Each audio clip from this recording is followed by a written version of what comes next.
Let me get started today by saying welcome to the Digital Health and Informatics Network ECR Community Seminar. Before I begin, I would like to acknowledge the traditional owners of the lands on which we're meeting today and give my respects to elders past, present and emerging, as well as 21st Nations people who are joining us here today. And today I'm presenting from the land of the Wallumattagal. So for our seminar today, Jacques Robenheimer and I will be presenting on some of the methods and challenges of using social media data and web data in your digital health research. Okay, so let me get rid of my captions out of the way so I can move to the next slide. And for those of you who haven't met me before, my name is Adam Dunn. I lead biomedical informatics and digital health in the Faculty of Medicine and Health here at the University of Sydney. I'm also the convener of the Digital Health and Informatics Network. So because we're here on our own today, my first job is to introduce you to the ECR community of the Digital Health and Informatics Network. The DHIN is a network of more than 960 people, of which about half are from academia, and the other half are clinicians, people from industry, health professionals, members of the community. It's based in and funded by the Faculty of Medicine and Health here at the University of Sydney.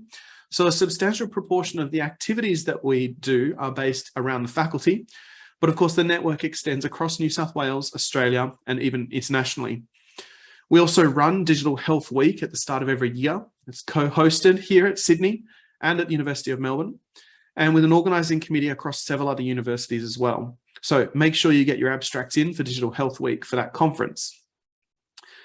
Also, to keep up with everything that we're doing, I would encourage you to join the ECR community if you aren't already, which is part of the DHIN, to follow the Twitter account. And you get to decide if you feel like an ECR. I think the point of the ECR network is that we wish to be as open as possible.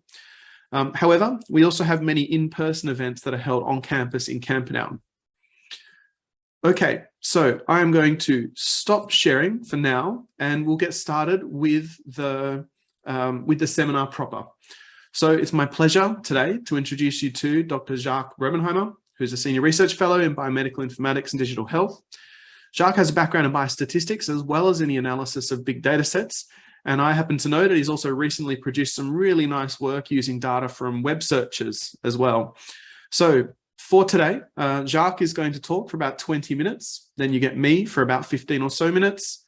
And after that, we'll have plenty of time to answer as many questions as you have about your own use of social media and web data in digital health research. So I would encourage you to write down your questions as we go so that you can ask them briefly and precisely at the end.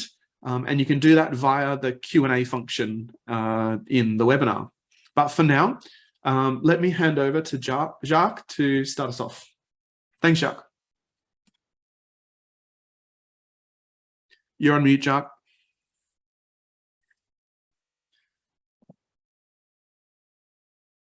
Still on mute.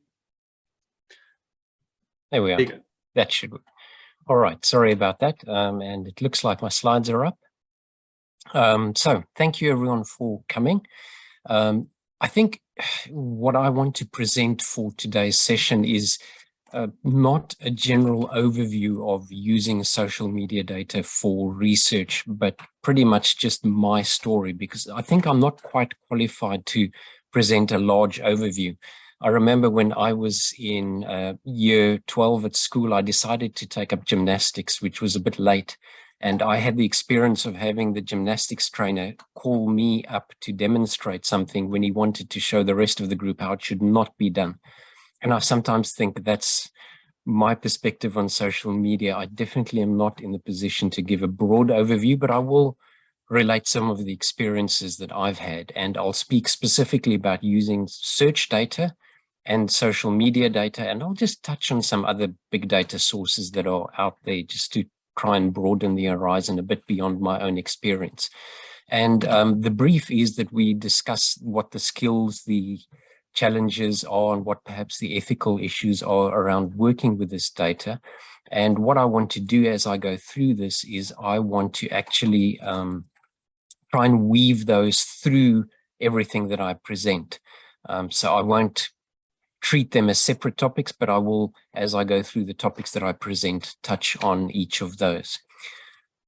Right, so getting to the actual meat of it, I'm going to discuss the use of publicly available internet data. I'll start by discussing internet search data, focusing on Google Trends. Then I'll also talk about social media data, which, as you will see, I might actually call unsocial media data.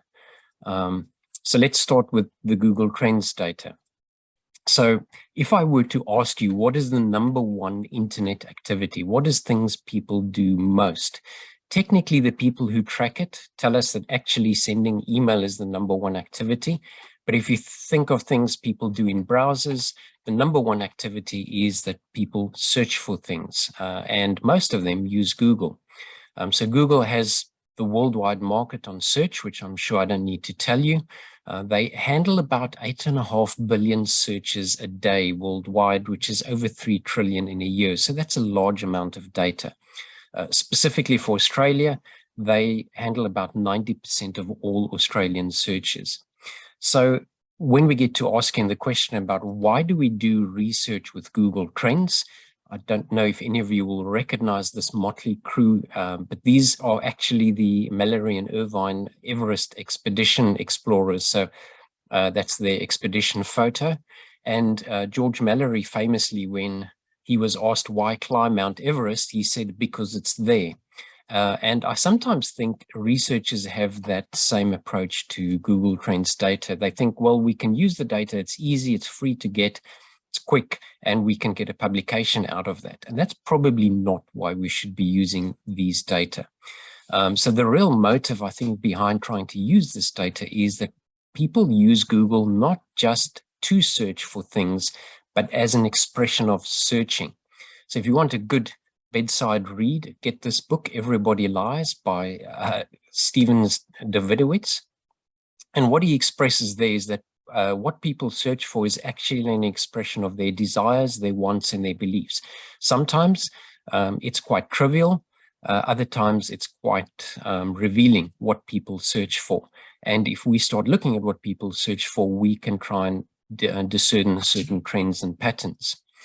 Now, what skills and methods would you need to work with this kind of data? So there's different ways you can get the data. So the way most people use the data is they just go to the website and download the data there. You need no experience to do that. It's a very simple interface. If you want, however, to download more data, especially on different searches and so on, it gets quite laborious to do it all by hand. So then you could use a package such as PyTrends, which will require some Python knowledge, or gtrends R, which will require some R knowledge. And you can actually semi-automate that, but you can only access data from the website using those. Google does have an API client. They've got a few custom Python code samples, but thankfully I've also created a simple VBA application. This is the publication for that.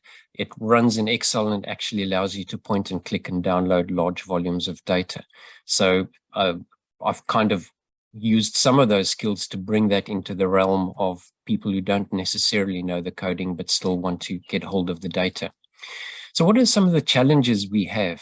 As I said, most people think that Google Trends data are very quick and easy to get, but the result is that there are some really pretty terrible Google Trends papers out there. There are some good ones, but probably two of the worst papers I've ever seen in my life were Google Trends papers. So it really kind of runs the gamut.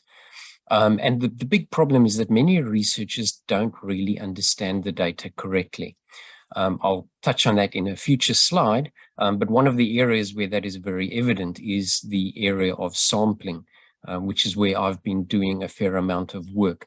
So just the sampling issue, because the data are so massive, Google basically samples about 10% of their data for any Google Trends request. And to reduce the load on their servers, they basically store that sample for 24 hours. So if you want a new sample of data, you've got to wait 24 hours before your next sample. So if you want 10 samples, you've technically got to sample 10 days in a row. And you can imagine what happens if you want 200 samples of data. So just understanding the data, this is Google's own definition of what the data is. I'm not going to unpack it all. I will just say that essentially when you look at Google Trends, you're getting the searches the probability of a search being done for a certain time region in a certain geographic region. That's the long and short of it. And it's important to note that the Google Trends web data from their website has additionally been scaled, that probability, from 0 to 100. So if you look and you compare the website and the API, I'm not going to unpack all of this either. I can make the slides available if people want to know. The implication of this comparison table, though, is that the API data are vastly superior in terms of data quality to the data you get from the website. So it is a lot better to use the API. And again, most researchers seem to be unaware of that because there are thousands of papers that use the website data, and there's only a handful that I could find that actually use the API data. So touching on the issue of sampling, this is 250 samples of codeine searches in Australia in December 2017, and each gray line is a sample. The black solid line is the means for every date, and the two dotted and dashed lines are the individual samples that have respectively the highest and lowest search probabilities somewhere along the time series. And you can see that there's quite a lot of variation in that. Now, some of the challenges. So because we have this restriction of only getting one sample a day, that limits your ability to get better data by getting better samples. So I developed a way around that. So this was published earlier this year. Basically, I discovered a way which I can just summarize here. If I have a specific time series, I can break that time series up into as many unique time combinations as possible, and I can request data for each unique time period and then reconstitute those into samples for the whole period. So this diagram shows how I can get 13 samples here from 23 sampling requests on the left. Unfortunately, after I did that publication, it appears Google has tweaked the API, and on my latest data retrievals, they've actually blocked that. So that's one of the challenges we have, which I'll touch on with the social media data as well, is that we actually very often are fighting against the people from whom we're actually trying to get data. So just in terms of publications, I've done a whole bunch of studies. Here's one that I will just highlight, which I think is quite nice. So in 2021, in fact, on the 27th of October, New Zealand had a referendum on the legalization of cannabis.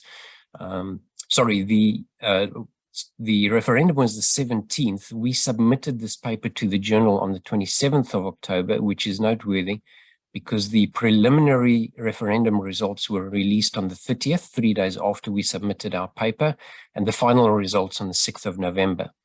And so we had the opportunity to make a true prospective prediction of what the outcome of the referendum would be based on Google Trends data.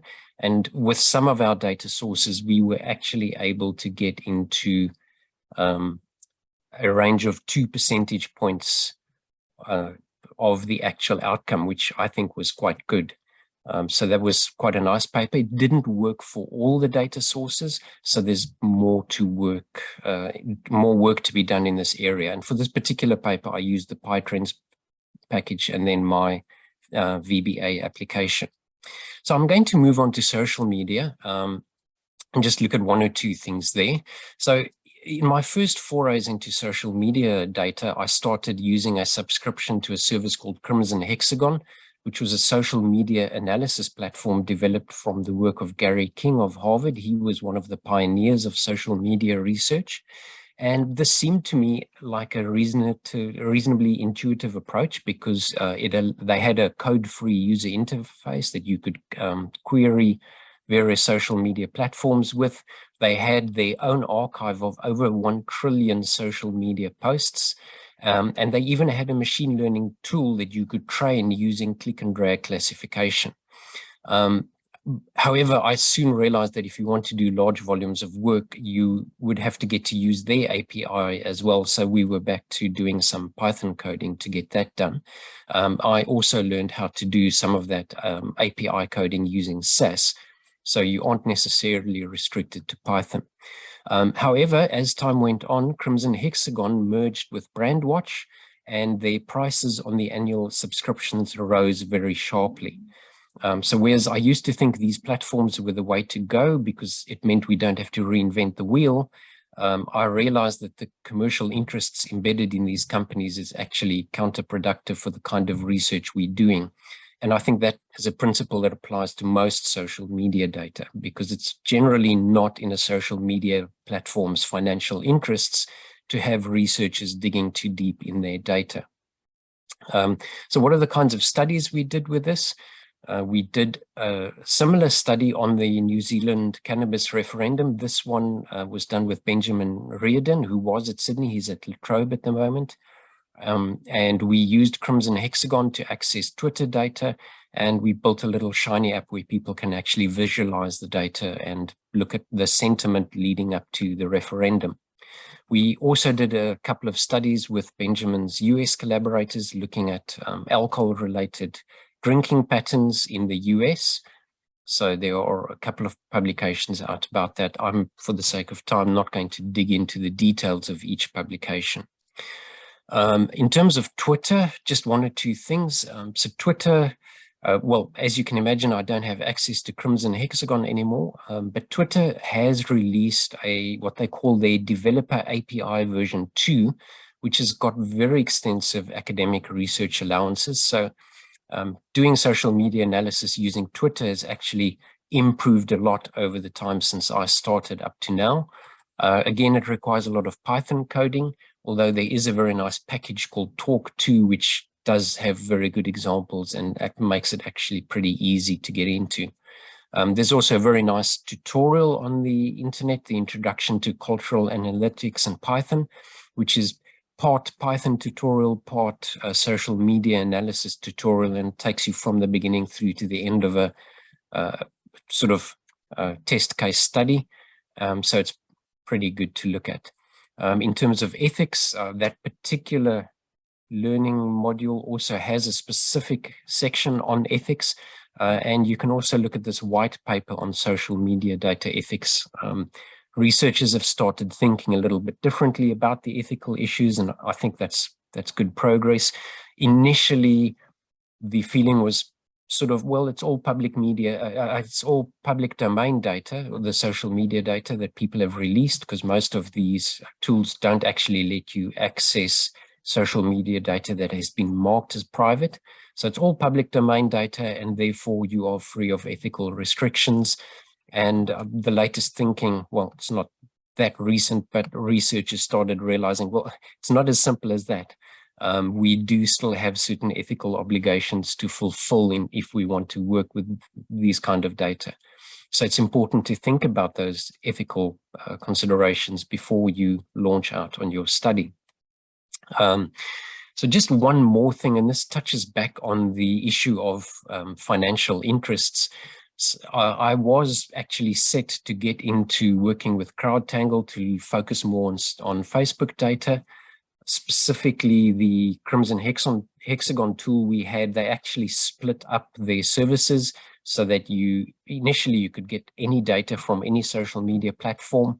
And then they kind of split it up and said, well, you get a core package. And then if you want Facebook data, you've got to pay X amount extra. And if you want Instagram data, you've got to pay extra. And they parceled it out like that. So it just became more and more prohibitive in terms of cost to actually access the data. CrowdTangle was established in 2011 and purchased by Facebook in 2016. And especially after things like the Cambridge Analytica scandal, which I'm sure you all have heard about, Facebook actually promoted CrowdTangle to researchers to do research on Facebook data. And the latest media reports, so this was one that I picked up on the ABC just in July. Apparently reports are now that Facebook have reassigned most of the CrowdTangle staff to other areas, and they basically are planning to kill it, because what researchers are discovering using CrowdTangle and looking at Facebook data is not necessarily reflecting well on Facebook. And it seems as if they're kind of shutting that door on researchers. And that just highlights again, trying to do this kind of work really is like shooting at a moving target, because things change. On my introductory slide, I also had a couple of social media companies' logos. And you would have noticed TikTok there. So a couple of years ago, nobody would have thought about TikTok as an area where you have to do research. And now we can see the growth has been so great that it's almost compelling that it must be included. All right, so I just want to wrap up and move on to one or two other examples of big data that are out there, even though they might not be in the public domain. So there's a lot of areas where there are data like this. I've selected just one, just as a illustration. And I would encourage you, especially also during question time, to ask questions about what else, and even not in question time, but to think about the area of research that you're doing and what data sources might be out there that you possibly could access. So these are all around the use of movement tracking, especially with fitness apps. So Strava a couple of years ago released a heat map, which was a nice idea because it showed people's movement as they were exercising, and you could actually look at the heat map.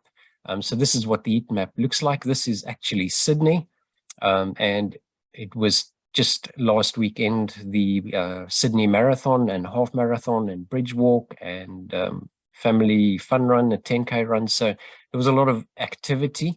Unfortunately, they only update the heat map once a month. So I'm sure if you compare this slide with what it looks like at the end of this month, you'll see it'll look quite different with all the people's tracking on there.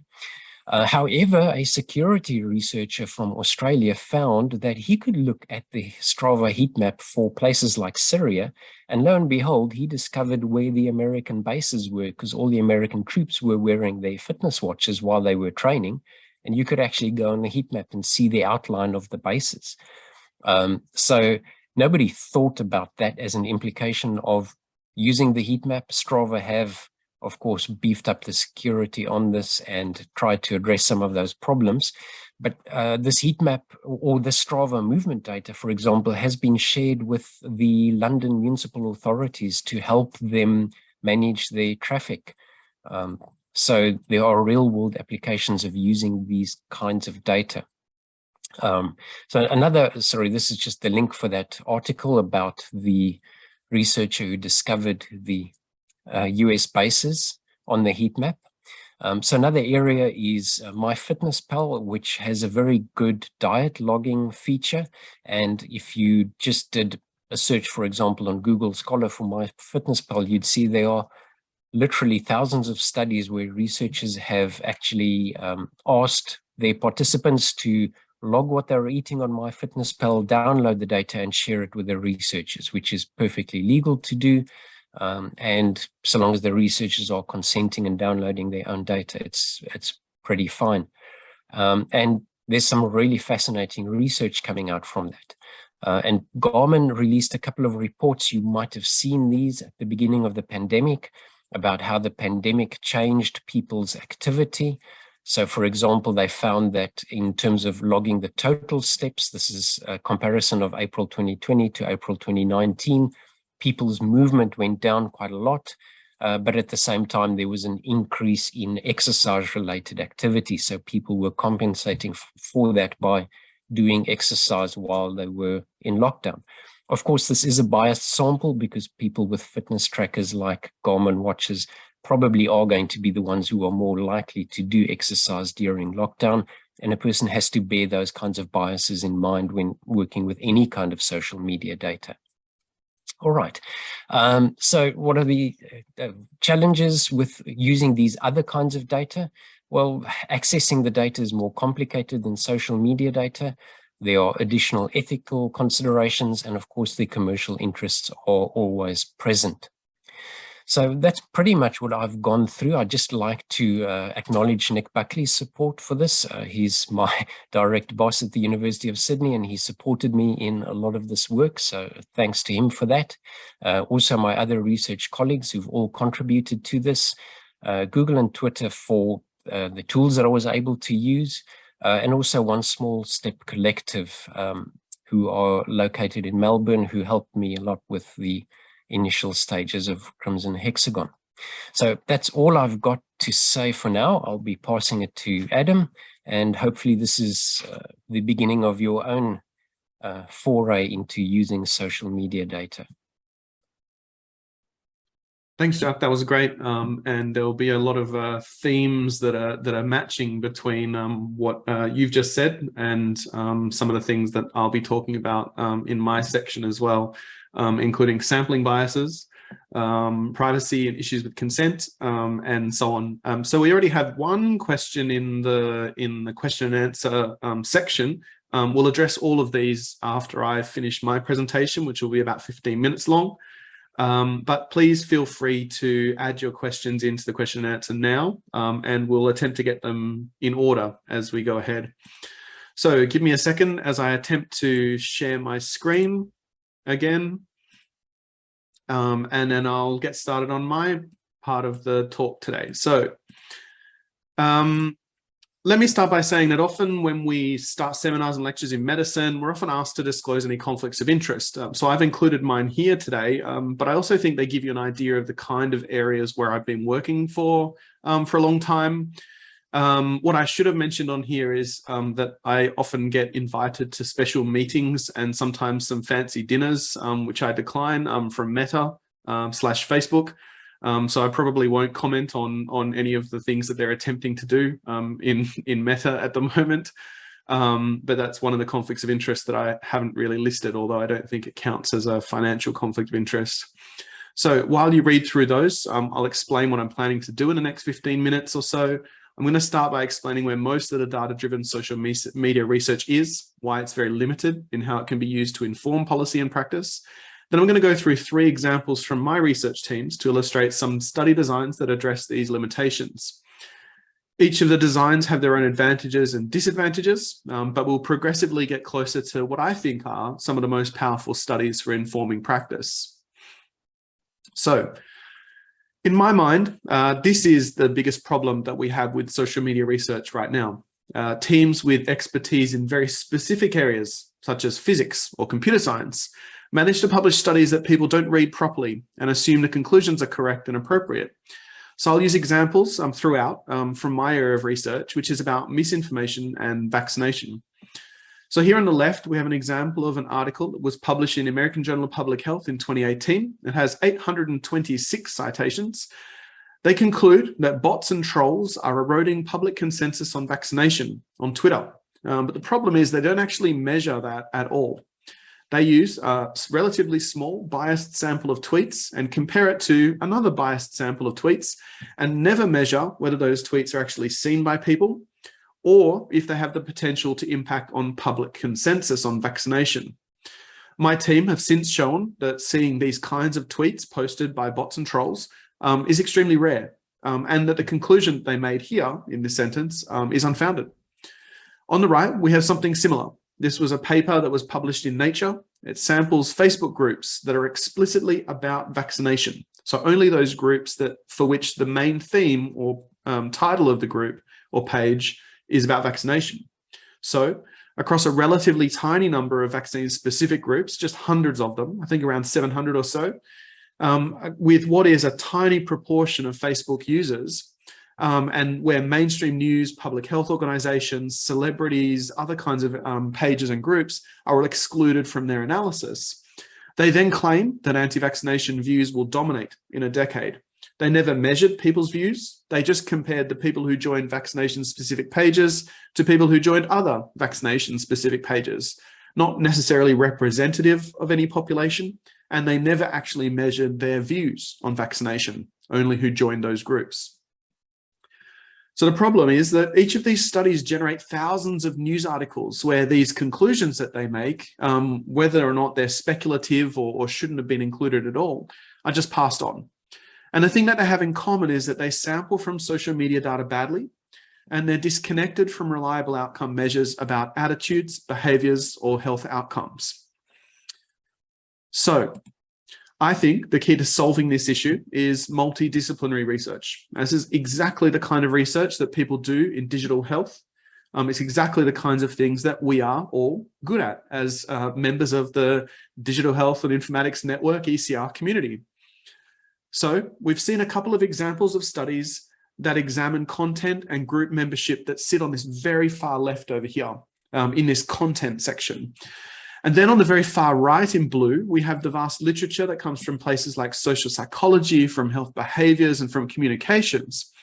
But these studies are often done in smaller cohorts of participants as trials, and often in isolation from the online environments people live in and the communities they seek to join and belong to.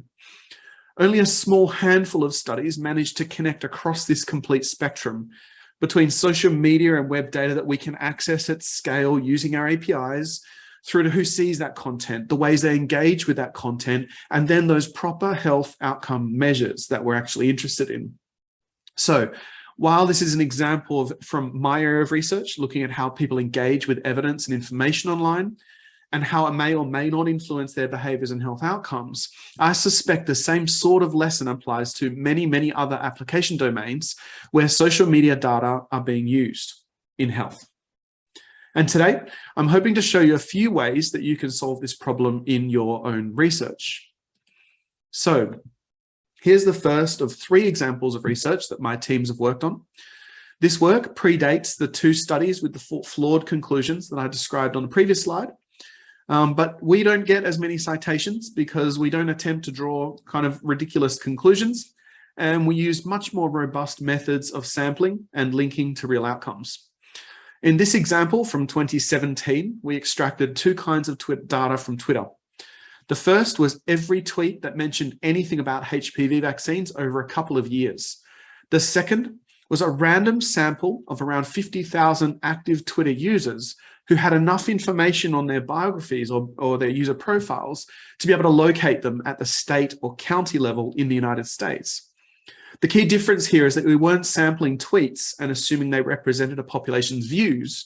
We sampled users who were likely to be accounts of real people in real locations and may or may not have ever posted anything about vaccination.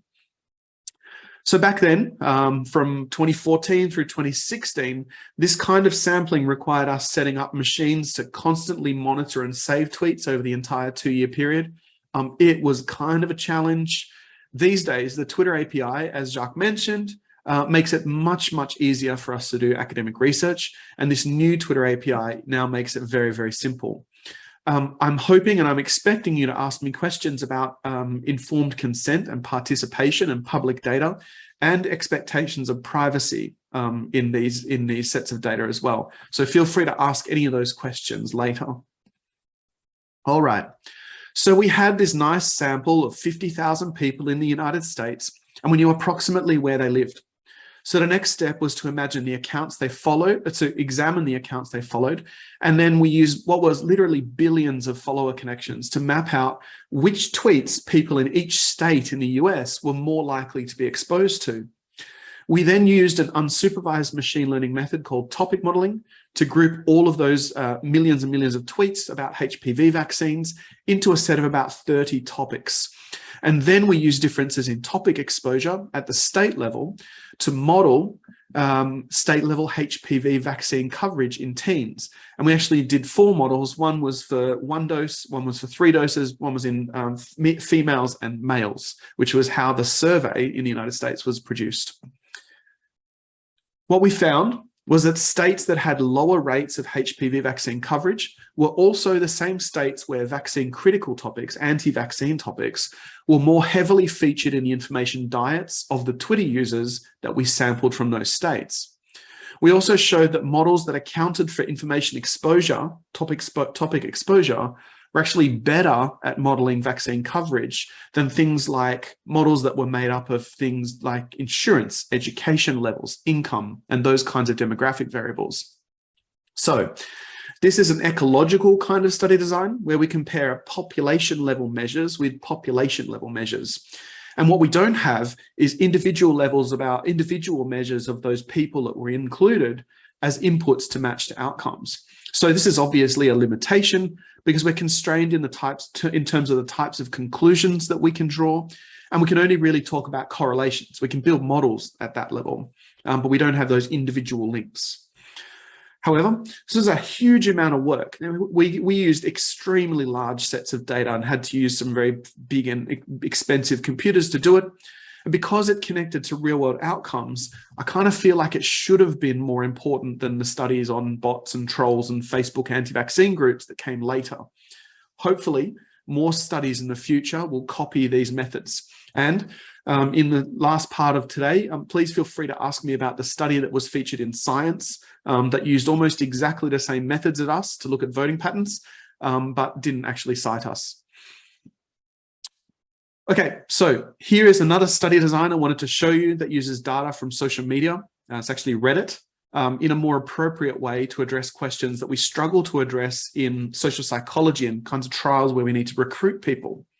And what we know is that for some topics like this one, it's actually very difficult to recruit people who are deeply involved in, for example, conspiracy theories. So it's hard to recruit people who are into conspiracy theories, into scientific studies, and to get them to answer surveys in honest and appropriate ways. This is a well-known issue with this particular area of research. So in this study, we looked at data from Reddit users. We sampled users who posted and commented in the conspiracy subreddit, which I will call r/conspiracy, and for whom we were pretty confident were engaging in conspiratorial thinking and in the conspiracy community. So in this study, we wanted to look at what makes these users different from other users in terms of the language they use and where they post. The problem is that there might be unmeasurable things about people who post in our conspiracy compared to the average Reddit user, of which there are millions or billions, in terms of things like their age, their gender, the topics of interest, the languages they use, how often they post, where they come from, so on. And we can't reliably estimate all of that information directly from a username and the content of what they post. So to deal with that, we use what's called a matched pairs analysis. So what we did was we go back 6 months before a user first posted in our conspiracy, and we create a timeline of all the posts and comments they made anywhere on Reddit. And then we found other users who posted in the same first subreddit at around the same time, and then posted nearly as often as the user who went on to post in our conspiracy, but never did. So they had pathways in different directions, but started in the same place. That way, we end up comparing oranges with oranges, rather than trying to compare within a set of different oranges by sampling from the entire fruit basket. So what we found with this study was a really complicated set of differences in the kinds of language people used and the pathways through which they would reach our conspiracy. So in the example here on the bottom left, this is a visualization that I created that shows our conspiracy users at the top in orange, and how often they jump from subreddit to subreddit on topics, in this case, related to guns and gun rights. This is just an extract out of hundreds of thousands of groups that they were traveling through. And this one was just a selection of those that were related to guns and things like that. And compared to the other users on the bottom, so these are the matched pairs on the bottom in that kind of green and blue color, who were much less likely to follow that trajectory through to our conspiracy. So while there were roughly equal numbers of users who were posting and commenting in archery and hunting, users who would eventually find their community and their home in our conspiracy were much more likely to post and comment in chronologically in order in guns are cool, AR-15, firearms, gun politics, and pro-gun before they reached our conspiracy. And remember, this happens all in the 6 months prior to the first post they put in our conspiracy. Okay. So that's an example where we used a matched pairs analysis in a retrospective analysis of data that we could access online. Okay, now, combining these ideas together, we could do something that's actually much, much more powerful by connecting the things that we can measure about what people do on social media with real outcomes about their attitudes and behaviors. And so this example here is work that's currently underway in Malaysia. It's a pilot study on a project that was partially funded by the World Health Organization. In this case, what we're interested in is individually linking social media data from people to proper measures of their health behaviors. So in this case, we're looking at adherence to statins in a population of people who are at high cardiovascular risk and for whom statins would be prescribed. So these are people who have high cardiovascular risk, they're recruited at clinics, they're generally older, and they're people for whom statins have already been prescribed or are likely to be prescribed. So how do we collect this social media data? Well, we ask participants to collect it for us. They install a smartphone app that lets them record any kind of relevant information they see on social media when they're searching for it online. Maybe it comes from their friends, family, from doctors, conversations with doctors, from WhatsApp groups, on the side of a bus, wherever. We also ask them to tell us if they trust the information each time they record an instance of it in their daily lives. And this all happens over a period of about a month or two. So the major advantages of this approach are, firstly, that we think it helps us capture more of the information that's actually important to people, the information that they trust. But secondly, and most importantly, we can individually link the relevant information from social media, or indeed any other source of relevant information that's in their information ecosystem, to validated survey instruments that we ask them to answer at the start of the study and at the end of the study, or we could even link it to things like their medical records. So eventually, we will use this information to develop localized risk signatures all around the world, measures of the information environment that people have that are associated with attitudes and behaviors that are not based in evidence and may lead to harm. Of course, the major limitations of this kind of approach are, obviously, the fact that we have to recruit people and they have to give informed consent, which means the studies are often more expensive, they're often smaller. But also that because we involve participants in the data collection, the process itself can influence how they interact with information as well as their behaviors. So in our pilot study using these smartphone tools, we discovered that participants were really keen to use the tools to support their healthcare journeys. They wanted to have control over the history so they could go back and look at the same information later. They wanted to take it with them to show their doctors. And they really wanted to compare their own level of trust in certain sources of information with experts and with their peers. Okay, so you can ask me later what the solution for that is. It goes beyond accessing social media and web data in your research, and it's obviously much more of an intervention study where we're testing how the tool works as an intervention to improve health behaviors. And in this case, it's medication adherence, but we're also interested in their adherence to using the tool to collect these kinds of data and in ways where we're not interfering with their behavior. Okay. So let's quickly go through some of the options we've seen here relative to the advantages and limitations. First, we saw these big studies that attempt to make sense of the world by only looking at the content that's posted online. These can be big in terms of the data they collect, but they're also so extremely biased that the only conclusion you can really draw from them in most cases is that some people just post a lot of stuff online. We saw an example of a very large data set from Twitter that summarized the kind of information people might see if they're Twitter users, and showed that we can connect that information to population level outcomes to see correlations, but also that these are not very useful for advising policy or for designing localized interventions to improve health outcomes. There are also examples of studies where this kind of ecological design approach has been applied very badly and led to some quite bad conclusions. You can ask me more about those. There was one case where they actually came up with what was, I believe, a racist conclusion, and it was wrong.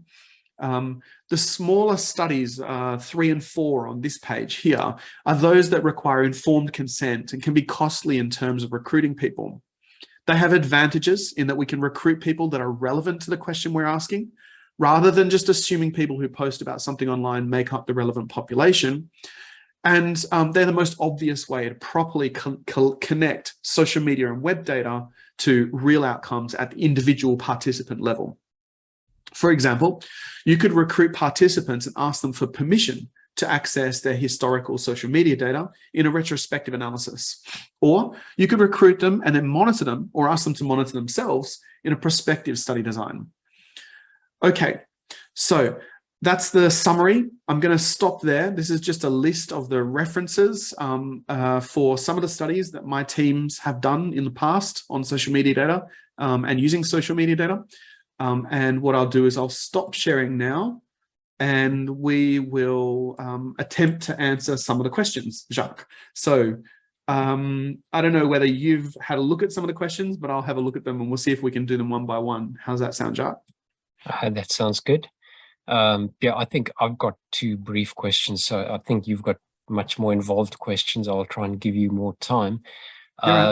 So just in terms of Natasha's question, which is what's the difference between Google Trends data versus web scraping the top 500 Google search results? Those are very different. So firstly, you have to ask the question, what are the top 500 Google search results? Because we know Google tailors the results to what it already knows about your user profile. So when people are doing that, they very often either create an anonymous profile to see what Google would give to a generic person, but that may be very different to the kind of person that you're actually hoping to find in your study. And if you scrape the actual sites, you'll get the sites that are on the data.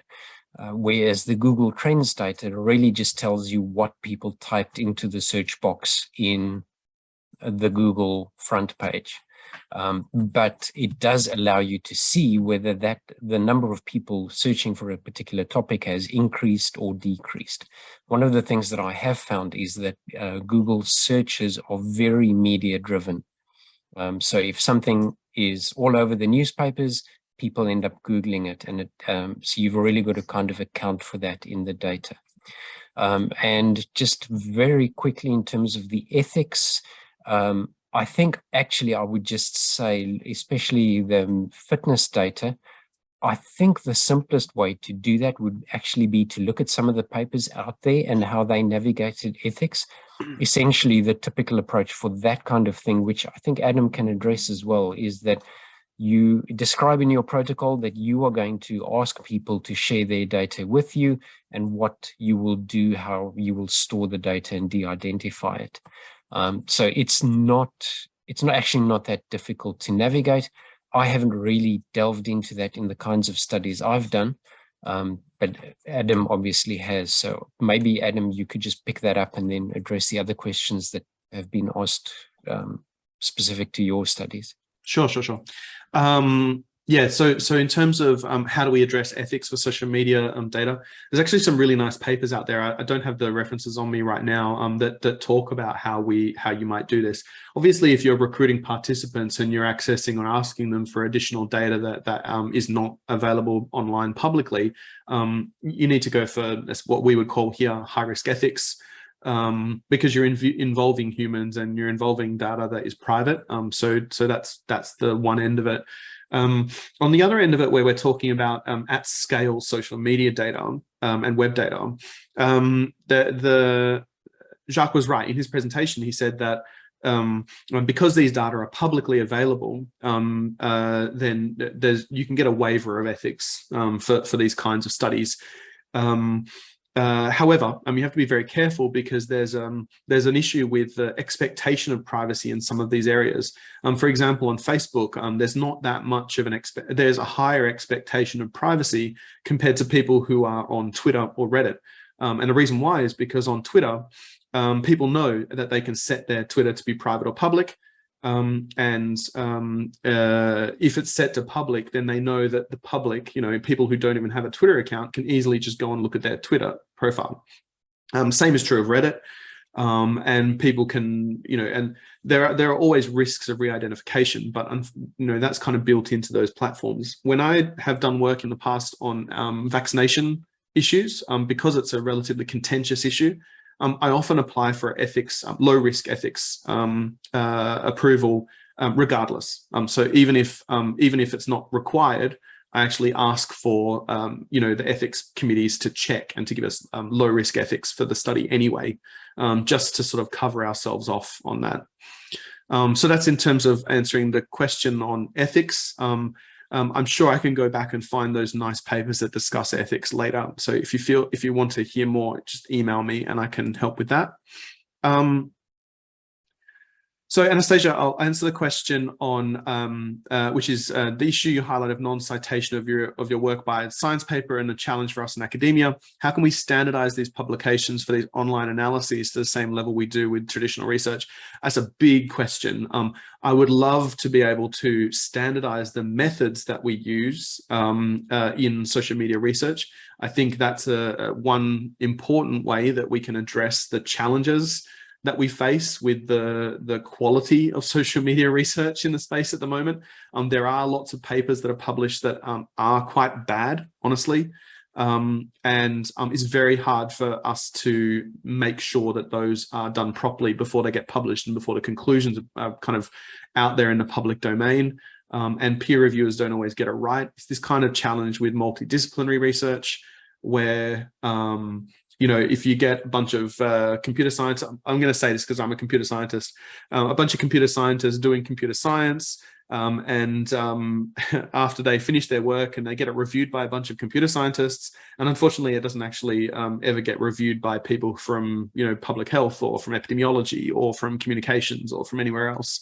And so that can certainly be an issue. It'd be nice to be able to standardize these methods. I think that last study that I showed you where we have this smartphone app is one way that we're going to give away that tool to people all around the world in regional networks through the WHO, so that they can all do a study with a similar protocol and a similar set of tools, so that the methods are strong, but also so that they can share their data in a very large scale meta-analysis as well.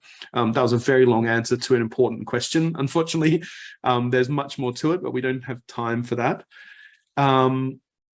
I think what I want to do is jump down to Eleanor's question, Jacques.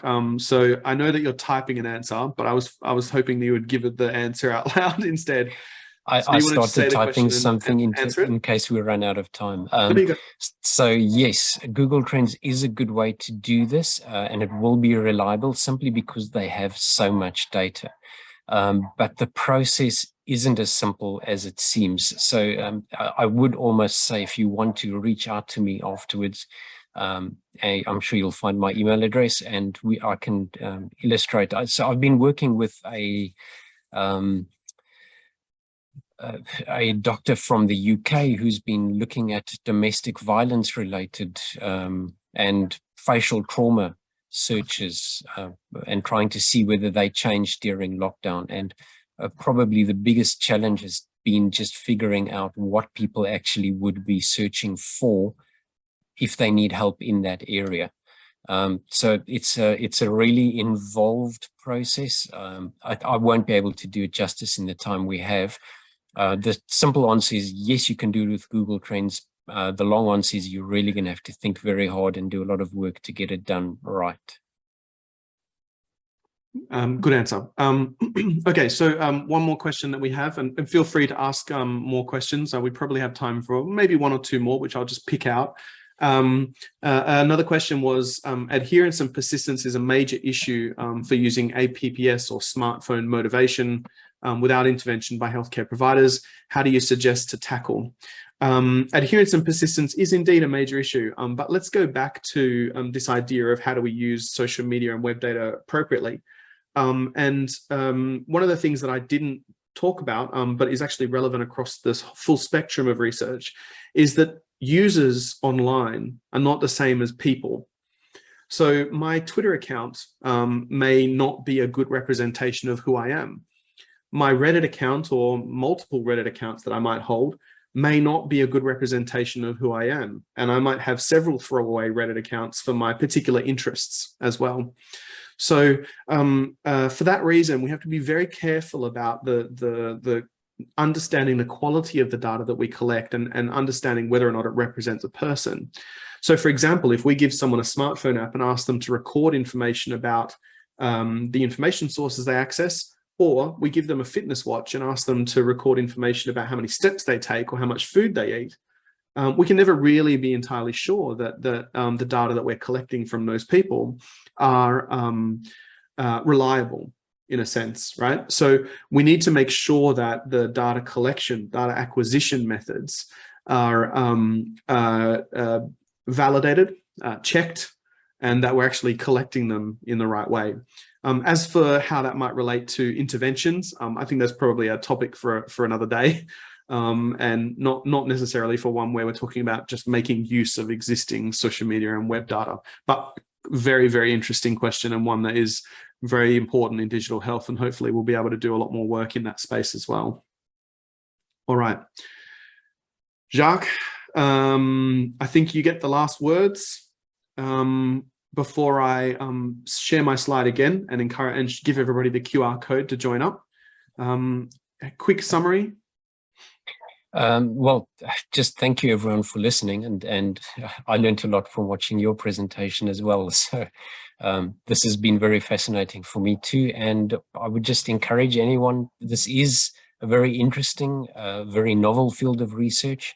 And if it's something that is relevant to you, by all means, give it a go, and feel free to reach out to us if you need more information. Thank you, Adam. Thanks, Jacques. Very good. Okay.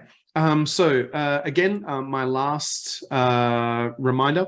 So thank you to everybody for your participation in today's seminar. This is just my quick reminder. Please remember to join up to the DHIN ECR community if you haven't already. I don't have any information about our next event, but what I do know is there's going to be a showcase later in the year for people from the ECR group who are in the DHIN and who are also affiliated with the University of Sydney. As I mentioned at the start, please remember that we have Digital Health Week early in 2023, and that you can submit your abstracts for that whenever you wish. And for those of you who might be keen on additional training in the area of digital health or at the right kind of career stage, I'd also recommend checking out what we have is the Master of Digital Health and Data Science that we run here at the University of Sydney, which targets people who are who come from health professions and are really interested in learning about data science, as well as data scientists who are really interested in learning about health data and how to do digital health. And so please have a look at that if that is relevant to you as well. And I'll stop there. Thank you all for joining, and I'll see you at the next one.